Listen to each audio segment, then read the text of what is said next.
Odisha rail हादसे में 275 लोगों की मौत के बाद अनेक दर्दनाक कहानियां सामने आ रही हैं। किसी के बेटे, किसी की माँ, किसी का भाई तो किसी के पिता की अर्थी देख लोगों के आंसू नहीं थम रहे। लेकिन इन दुख भरी कहानियों के बीच एक ऐसी कहानी सामने आई जो थोड़ा सुकून देती है।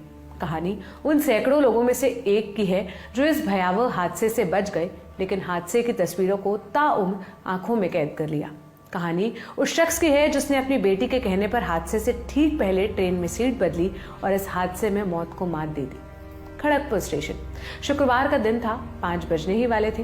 दूसरे यात्रियों की तरह के देव भी ट्रेन का इंतजार कर रहे थे। देव पेशे से एक सरकारी कर्मचारी हैं, खड़गपुर में ही परिवार के साथ रहते हैं। अपनी बेटी के साथ वो कटक जाने के लिए स्टेशन आए थे। बेटी के हाथ में फोड़ा था, जिसके इलाज के लिए कटक में एक डॉक्टर की अपॉइंटमेंट लगी थी।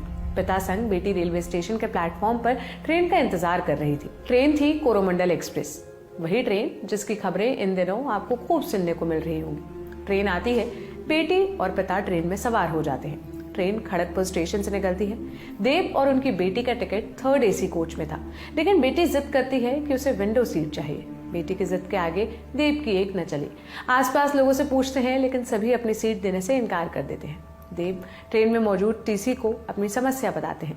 टीसी बेटी की तरफ देखते हैं। मासूम बच्ची को देख टीसी भी मदद के लिए तैयार हो जाते हैं। आसपास के कोच में जाकर देखते हैं, देव की कोच से 3 रैक दूर एक कोच में 2 लोग अपनी सीट देने को तैयार हो जाते हैं। दोनों ही लोग देव वाले कोच में आकर उनकी सीट पर बैठ जाते हैं। इस पूरे घटनाक्रम में 1 घंटा गुजर जाता है। ट्रेन अपने पहले स्टॉप बालासोर को पार कर चुकी थी। 7 बजने वाला था। पूरी तरह से शाम हो चुकी थी। हल्का अंधेरा हो गया था। अगला स्टेशन आने में आधे घंटे का समय बचा था। लोग रिलैक्स होकर अपनी यात्रा का आनंद ले रहे थे। ट्रेन बहनागा स्टेशन के करीब थी, जहां उसे रुकना नहीं था, इसलिए अपनी पूरी स्पीड के साथ स्टेशन को पार करने ही वाली थी कि अचानक एक जोरदार झटका लगता है। देव और अन्य यात्री समझ नहीं पाते कि हुआ क्या। बेटी को संभालने की कोशिश करते हैं, लेकिन पूरी बोगी पलट जाती है। पीछे का डिब्बा होने के चलते उसमें मौजूद लोगों को ज्यादा चोट नहीं लगती। बेटी को सही सलामत देखकर चैन की सांस लेते हैं। नीचे उतरने के बाद इस भयावह हादसे के बारे में उन्हें पता चलता है। जिस बोगी में उनका टिकट था, उसकी हालत देखकर वो हैरान रह जाते हैं। वो कोच पूरी तरह से क्षतिग्रस्त हो चुका था। उस इकलौती बोगी से ही कई लोगों की मौत की खबर मिलती है। हादसे से वो खुद को संभालते हैं और इसे चमत्कार मानकर भगवान को शुक्रिया अदा करते हैं। हादसे के बाद देव बताते हैं, जो लोग उनकी सीट पर यात्रा कर रहे थे उनके बारे में कोई जानकारी नहीं मिल पाई, लेकिन हम उनकी सुरक्षा की कामना करते हैं। साथ ही इस चमत्कार के लिए ईश्वर के आभारी हैं। हमारे कोच में लगभग सभी यात्री सुरक्षित थे। देव कहते हैं, अगर उनकी बेटी ने सीट बदलने की जिद ना की होती तो शायद वो आज जिंदा नहीं होते।